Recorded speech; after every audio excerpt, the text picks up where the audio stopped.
Yeah. Eh, eh, eh.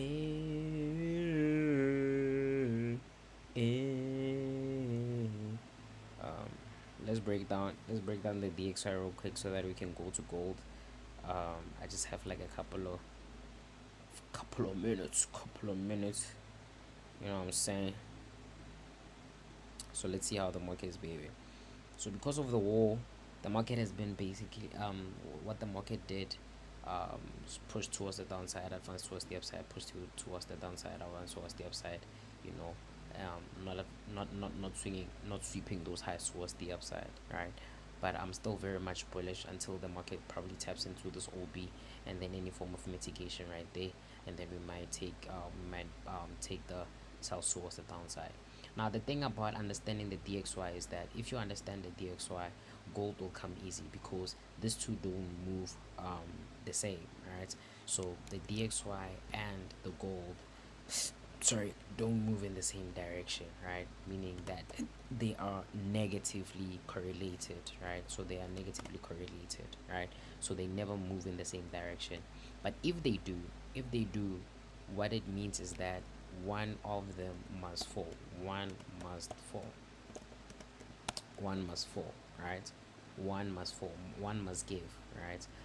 So in this instance, so the the the dollar did surge towards the upside. It managed to surge towards the upside, kinda, right? Surge towards the upside after I think it was the Trump announcing the break during the, what do you call this, uh the wall, right? So in that, that's why you saw gold surge towards the downside. But we looked at it and technically we did take trades towards the downside and we caught them, which is really dope, right? So yeah, so now since we understand what is currently happening on the market right now, we can just check the gold real quick, right? Let's just check it real quick, right? So what had happened was the market then surged towards the downside, came mitigated. This is where we took ourselves, right? Market came and then started trading sideways for like 3 to 4 days, right? And then on Wednesday it started flushing towards the downside, right? So now our D leg is complete, right? So our D leg is complete. So that is your A, that becomes your B, that becomes your C, and then that becomes your D. So your D leg is now complete, right? So now your D leg is now literally complete, right? Meaning that this becomes your newly formed A, this becomes your newly formed B. Now we're trading on the C D leg. I don't know what's gonna happen, so we're just waiting for that, right? But what we know right now is that we are trading on the CD leg, on the BC leg, right? And that's what we want to see. With that, now we want to anticipate and see how the market is going to behave, right? So with that in mind, what I like to do is now try and focus on what is going on currently on current price right here, right? We can see that the market has given us like a wick right there, which is what, which is liquidity.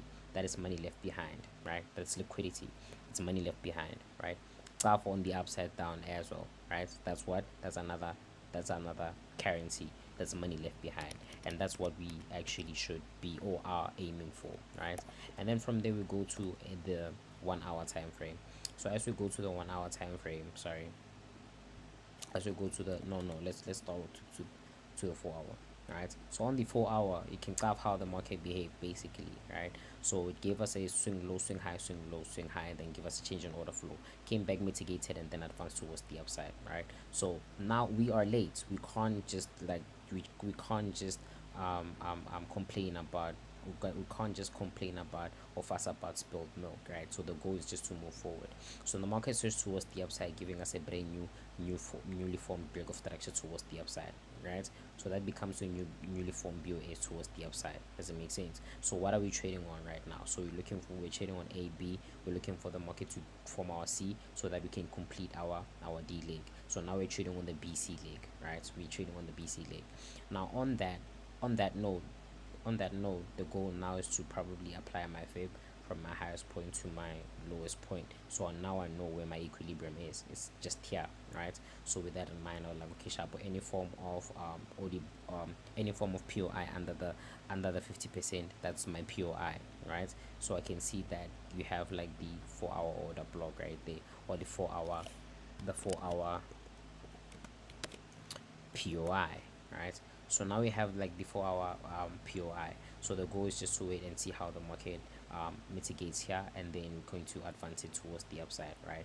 With that in mind, we also have liquidity that is resting upon that area of interest right there. Do you peep it? So that's also liquidity that is resting upon that area of interest right there, right? So now the goal is just to calm down and pee and chill and just wait for the market to actually come to us. That's why I said an alert here. Now the reason I said an alert here is because I want to kill two birds with one stone. Do you know how I trade? That's how I do it, right? So I like killing two birds with one stone. So with that in mind, I think I saw an OB. I don't know which time frame was it. I think it's the 30 minutes or something. Yeah, it's the 30 minutes, right?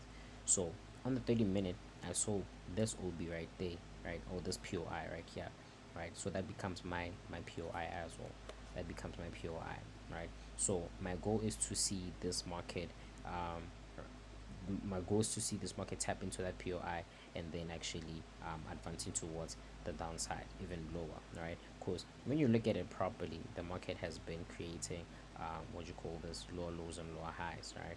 So we have your lower lows and lower highs, and you have a completion of the D leg. So this becomes your A, B, C, and then completion of the D leg, right? So therefore, B is for what? Is for break of structure. So we have a break of structure that is resting upon that area of interest right there, right? So we have a BOS towards the downside right there. So let me just put it as an internal BOS. I'm sorry. So that becomes our internal BOS towards the upside, right? So anything here on the left hand side that is here, that is just liquidity right there. So I'm just lazy to draw it liquidity card, like lines and lines and lines, just going to create a mess. So we have liquidity that is resting upon that area of interest right there, right? We have a teensy binty tiny fair value gap right there, but you cannot see, but there is a fair value gap right there, right?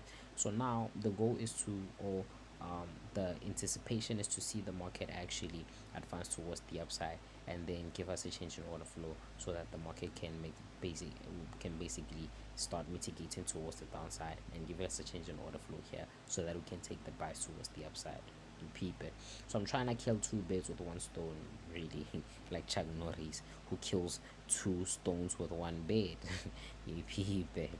You peep it. Better peep it closer. So you get me. So that's basically what we're looking for right now for the market. So we're looking at risking like 24 pips for how many pips for 100 pips, right? For 100 pips. 24 pips, that's for 100 pips. That's a 1:4 risk ratio reward. That's really dope, right? So it's like a hefty and a beautiful RRR to actually look forward to. So now the goal is just generally just to wait and see how the market plays out, it's just to literally see how the market plays out, literally. So for now it's just, yeah, just to see how the market plays out, and then so that we are able to actually kill this market and take advantage of it and stuff like that. So yeah, that's basically what I am looking at on the gold. That's basically what I'm looking at on the gold.